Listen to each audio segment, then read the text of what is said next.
இன்றைக்கி அன்னதானம். அதில் வந்து கேசரி கேட்டுருக்காங்க. அது ஒரு 1.5 கிலோ கேசரி போட போகிறோம். அது எப்படி 1.5 கிலோ கேசரிக்கு அதை எப்படி செய்ய போகிறோன்னு இப்போ சொல்கிறேன், பார்த்துங்க.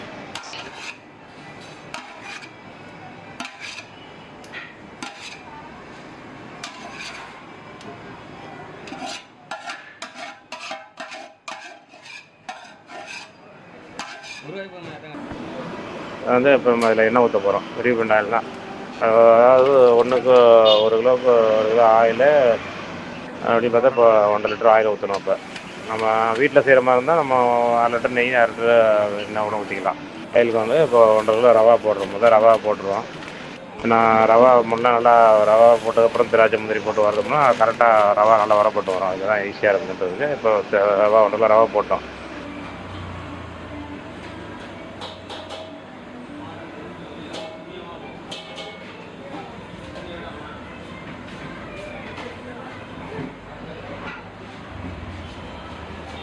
ஒரு 180 ரூபா திராட்சை போட்டுக்கிறோம்.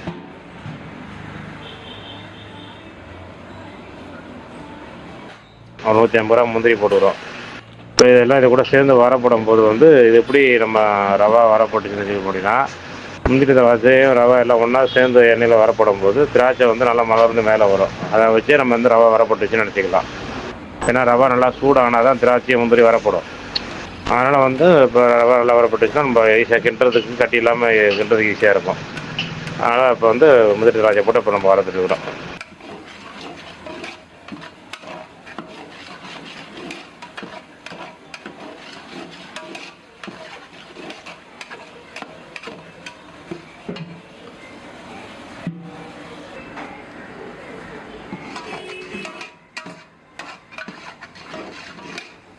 நல்லா மலர்ந்து வந்துருக்கு. இப்போ வந்துச்சுன்னா இப்போ வந்து திராட்சை முந்திரி நல்லா வரப்பட்டுருச்சு, ரவாவும் நல்லா வரப்பட்டுருக்கு. இப்போ இப்போ கேசரி கலரு சர்க்கரையும் போட்டு நம்ம தண்ணியை ஊற்றிடலாம்.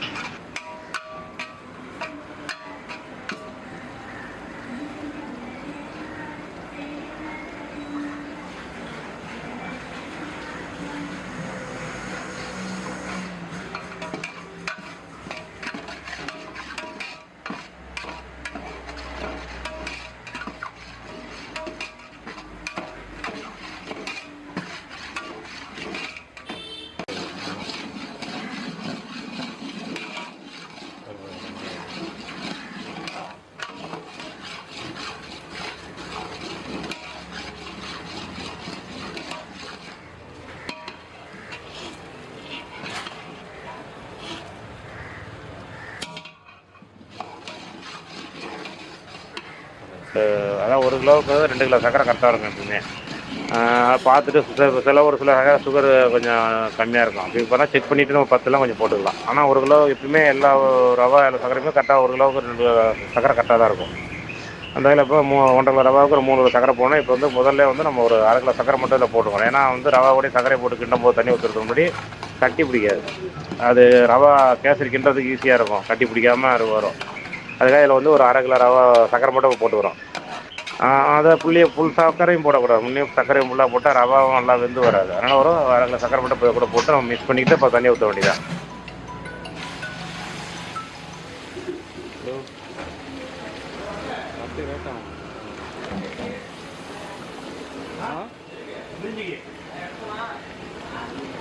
வரேன்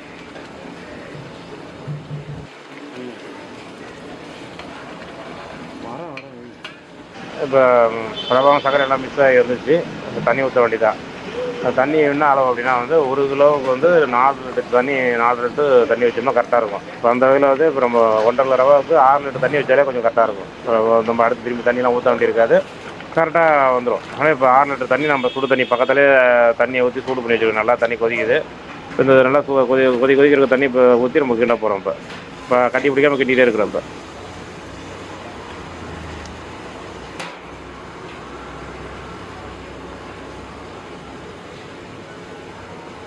இதில் வந்து ஒரு 30 கிராம் அளவு உப்பு போட்டுக்கிறோம். ஒரு 1.5 ஸ்பூன் அளவுக்கு கல் உப்பு போட்டுக்கிறோம். ஏன்னா எப்பயுமே எந்த ஒரு இனிப்பு செஞ்சாலும் அதில் கொஞ்சம் கரெக்டாக உப்பு போட்டு சேர்த்து செஞ்சோம்னா அந்த இனிப்பு நம்ம எடுத்து கொடுக்கும், திகட்டாது.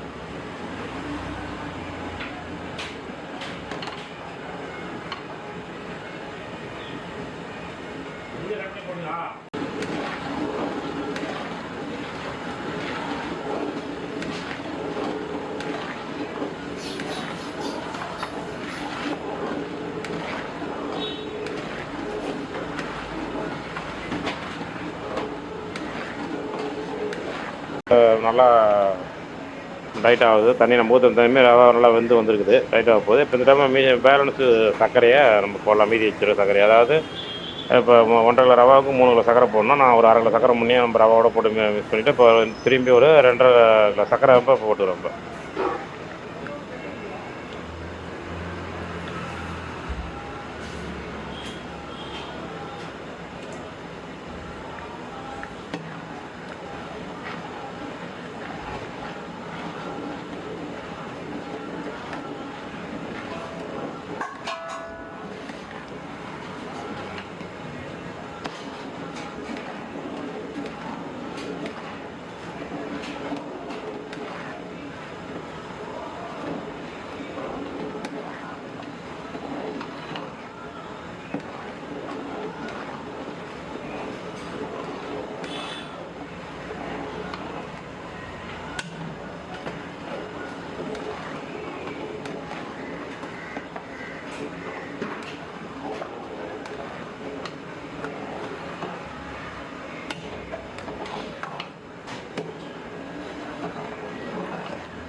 நல்லா எல்லாம் கரெக்டாக வந்துடுச்சு. ரவா நல்லா வந்துருச்சு. சர்க்கரை மிக்ஸ் ஆகிடுச்சு. இதில் வந்து ஏலக்காய் தூள் போட்டு நம்மள நெய்யை ஊற்றி நம்ம மாற்றி விட்டுற வேண்டியதான். இப்போ மாற்ற போகிறோம். கேரையில் மாற்றி இது கோயில் கடை போட போகிறோம். உங்களுக்கு இந்த வீடியோ பிடிச்சிருந்தா நீங்களும் இதை அப்படியே ஃபாலோ பண்ணுங்கள், ஷேர் பண்ணுங்கள், லைக் பண்ணுங்கள், ஷேர் பண்ணுங்கள்.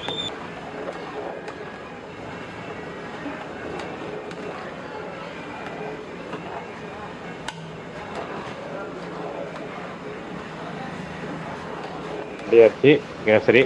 கேரையில் மாற்ற வேண்டியதாக மாற்றி நம்ம கோயிலுக்கு அனுப்பிவிட போகிறோம்.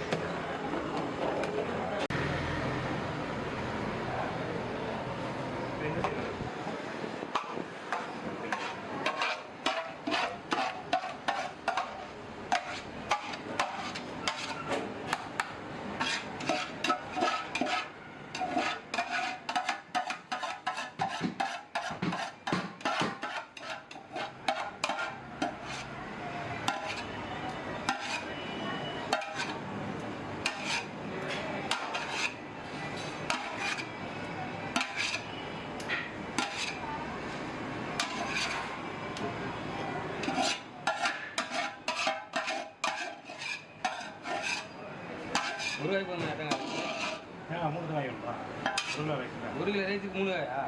பெரிய 200 காய் போட்டுருக்கோம்.